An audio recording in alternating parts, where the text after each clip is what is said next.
everyone, welcome back to my YouTube channel BS Students. So I hope you are healthy and studying well. So in this last video we covered that the classification of term, preposition and arguments. तो हमने unit first का subject matter and branches of logic complete कर लिया। Second हमने nature complete कर लिया था logic का। थर्ड हमने क्लासिफिकेशन ऑफ टर्म के बारे में देख लिया था, प्रीपोजिशन एंड आर्गूमेंट्स उसके जो भी थे वो भी हमने कंप्लीट कर लिया था, उसके बारे में थोड़ा बहुत पढ़ लिया था। आज हम पढ़ेंगे ट्रूथ एंड वैलिडिटी। ये यूनिट फर्स्ट का लास्ट टॉपिक है, ट्रूथ एंड वैलिडिटी। इसको कंप्लीट करने के बाद हम यूनिट 2 में पहुंच जाएंगे, सिंबलाइजेशन ऑफ प्रीपोजिशन, है ना। तो इन सारी चीज़ों को पढ़ेंगे। तो आज हम कवर करेंगे ट्रूथ इन लॉजिक। तो अगर आपने पिछली वीडियोस नहीं देखी हैं तो आपको डिस्क्रिप्शन बॉक्स में लिंक मिल जाएंगी, प्लेलिस्ट का भी आप वहाँ से चेक कर सकते हैं। सो चलो स्टार्ट करते हैं बिना टाइम वेस्ट किए हुए। सो ट्रूथ इन लॉजिक, अगर हम लॉजिक की बात करें, इसके ट्रूथ की बात करें तो यहाँ पे बताया गया कि जो तर्कशास्त्र की हमें जो भी देखने को मिलता है सत्यता उसके अंदर, उसके बारे में पढ़ेंगे। So truth is related to the statement proposition. Truth is related to the statement preposition. Any statement is called true when it is in accordance with reality, है ना, किसके अकॉर्डिंग हो, रियलिटी के। If the statement is contrary if the actual situation then it is called false. तो यहाँ पे ये बताया गया कि अगर हम तर्कशास्त्र में सत्य की बात करें तो truth is related to statement, जो सत्य है वो किससे संबंध रखता है, वो प्रीपोजिशन से संबंध रखता है। हमने पिछली वीडियो में भी पढ़ा था कि जो प्रीपोजिशन है ये किससे एक तरह से रिलेटेड रखता है, ये किससे रिलेशन रखता है, तो ये किससे कनेक्ट होता है, ट्रूथ से, सत्य से। तो प्रीपोजिशन जो है वो सत्य से एक तरह से बोला जाए तो संबंध रखता है। उसी तरह जो है तो यहाँ पे ये बताया गया कि कोई भी अगर स्टेटमेंट है, कोई भी हमें कथन यहाँ पे देखने को मिल रहा है, अगर वो सही है इट इज़ कॉल्ड ट्रू, है ना। कोई भी कथन तब सत्य कहलाता है जब वो वास्तविकता से हो, है ना। जो रियलिटी है अकॉर्डिंग टू रियलिटी, अगर वो वास्तविकता से वो कथन अगर है तो वो सत्य कहलाता है। इसी के अकॉर्डिंग होने चाहिए, सत्य के अकॉर्डिंग होना चाहिए। If the statement is contrary, अगर हमें वो जो कथन है, जो स्टेटमेंट है वो हमें विपरीत समझ में आ रहा है ना, कॉन्ट्रेरी समझ में आ रहा है, तो असत्य कहलाएगा, वो फॉल्स कहलाएगा। यहाँ पे ये बताया गया है इन सिंपल लैंग्वेज, अगर हम सिंपल भाषा में बात करें, सरल भाषा में, तो the creation of truth is correspondence to reality, it depends on the content of the statement.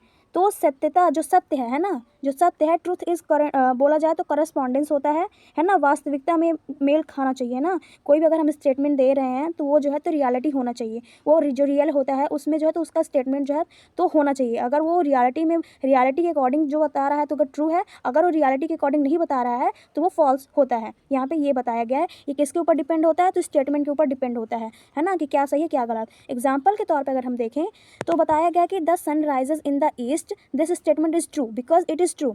अब यहाँ पे बताया गया कि जो सूरज है ना, सूर्य पूर्व दिशा से उदय होता है, तो ये बात बिल्कुल सही है कि सूर्य जो है पूर्व दिशा से उदय होता है। ये कथन सत्य है, ये स्टेटमेंट सत्य है, ये स्टेटमेंट ट्रू है, क्योंकि ये वास्तविकता है, ये वास्तविक अनुसार चल रहा है। क्योंकि सभी को पता है कि जो सन है वो पूर्व से उगता है, इसका हमें प्रूफ भी देखने को मिलता है इन रियलिटी में।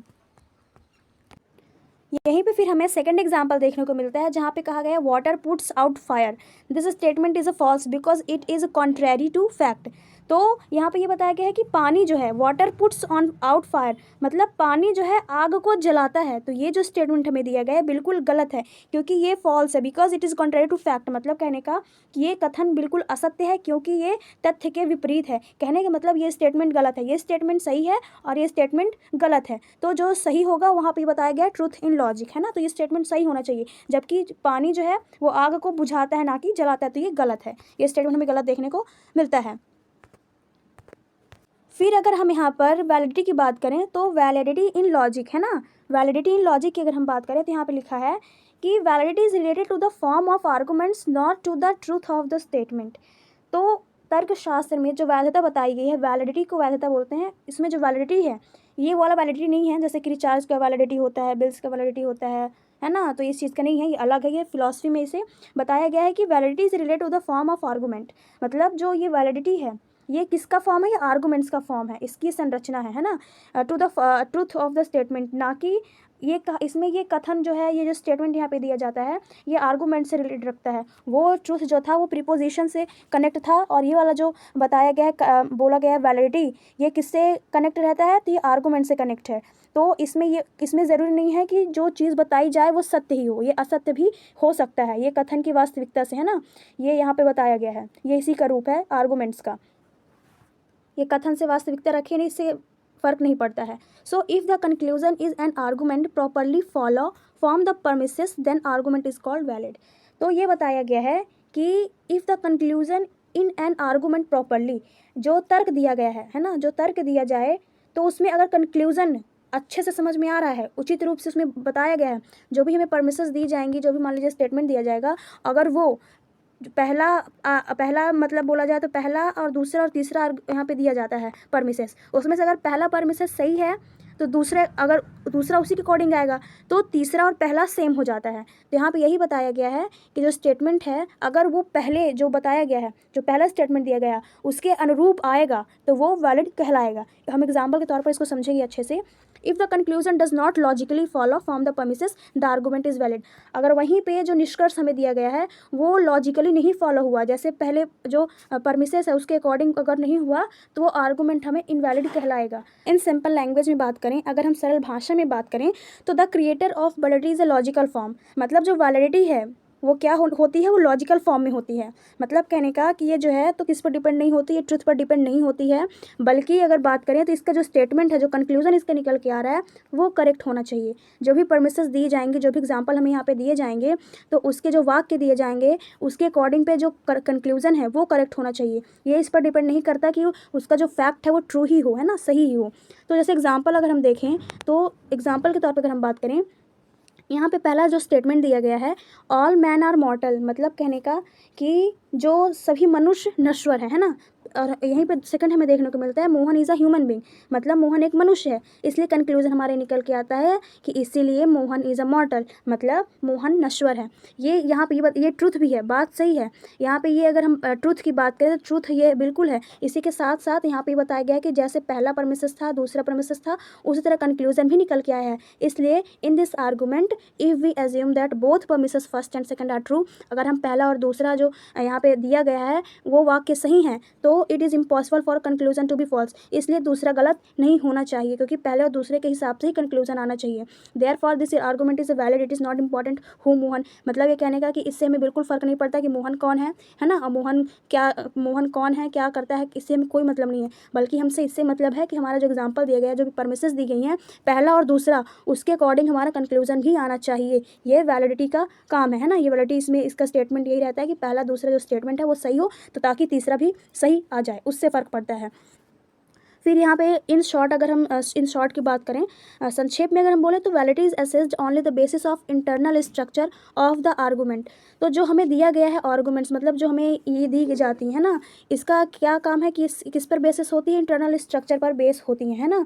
जो इसका मूल्यांकन होता है वो सिर्फ तर्क के आंतरिक ढांचे के आधार पर ही किया जाता है, यहाँ पर ये बताया गया है।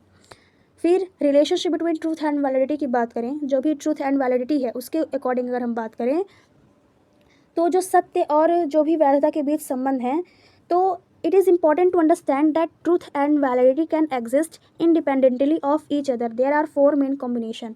तो हम अगर बात करें तो हमारे लिए समझना बहुत इंपॉर्टेंट है कि जो ट्रूथ एंड वैलिडिटी है ना, ये दोनों एग्जिस्ट करते हैं इंडिपेंडेंटली, है ना। ये बिल्कुल एक दूसरे से अलग हैं एक तरह से बोला जाए, लेकिन इनके बीच एक संबंध है। देयर आर 4 मेन कॉम्बिनेशन, इनके अंदर जो है तो कॉम्बिनेशन है, मतलब इसके मुख्य 4 हमें देखने को मिलते हैं। जैसे पहला हमें वैलिड एंड ट्रू देखने को मिलेगा। इसमें पहला जो परमिसेस हमें देखने को मिलता है, एग्जाम्पल के तौर पर अगर हम बात करें तो ऑल बर्ड्स ले एग्स, सभी पंक्षी अंडे देते हैं, है ना। सेकंड बताया गया है कि अ स्पैरो इज़ अ बर्ड, 2 गौरैया एक पंक्षी है ना। और कंक्लूजन फिर इसका निकल के आता है कि देयरफॉर, इसीलिए स्पैरो जो है तो गौरैया अंडे देती है।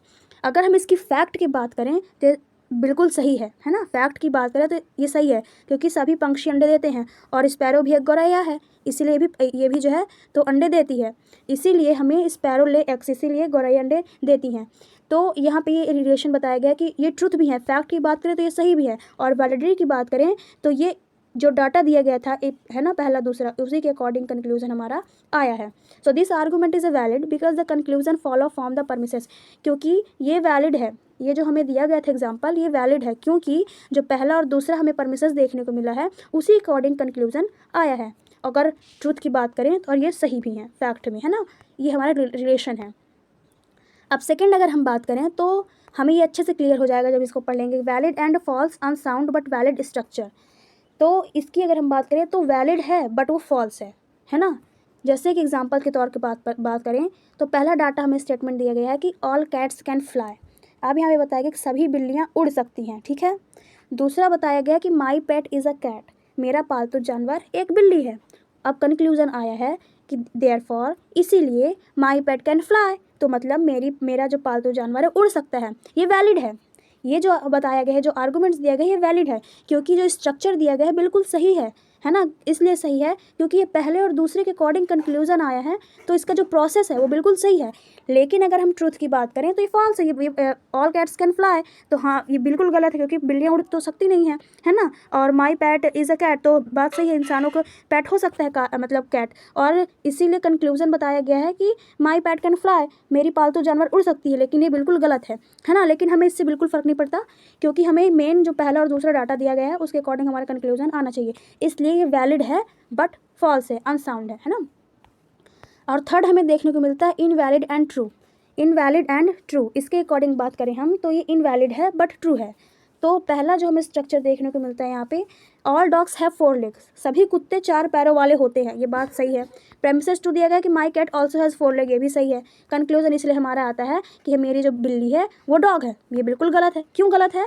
क्योंकि ज़रूरी यहाँ पे हमने देखा कि ऑल डॉग्स 4 पैरों वाले होते हैं, सभी बिल्लियाँ 4 पैरों वाली होती हैं, जो लेकिन इसका जो निष्कर्ष निकल के आता है वो बिल्कुल गलत है, इसलिए ये कहा जाए तो इनवैलिड है। ये इसके अकॉर्डिंग नहीं आई है ना, इसके अकॉर्डिंग नहीं आया है। जैसे पहला हमारा स्टेटमेंट था और जैसे दूसरा स्टेटमेंट था वैसा ये नहीं आया है ना। कंक्लूजन इसके इसलिए गलत है, क्योंकि मेरी बिल्ली एक कुत्ता, ये गलत है, बल्कि यहाँ पे होना चाहिए कि होना चाहिए कि सभी मतलब कुत्ते और बिल्लियों के भी 4 पैर होते हैं, ऐसा होना चाहिए। लेकिन इसका कंक्लूजन गलत आया कि मेरी बिल्ली डॉग है, ये बिल्कुल कंक्लूजन इसका गलत है, इसलिए ये इनवैलिड है। ठीक है, ये यहाँ पे बताया गया है।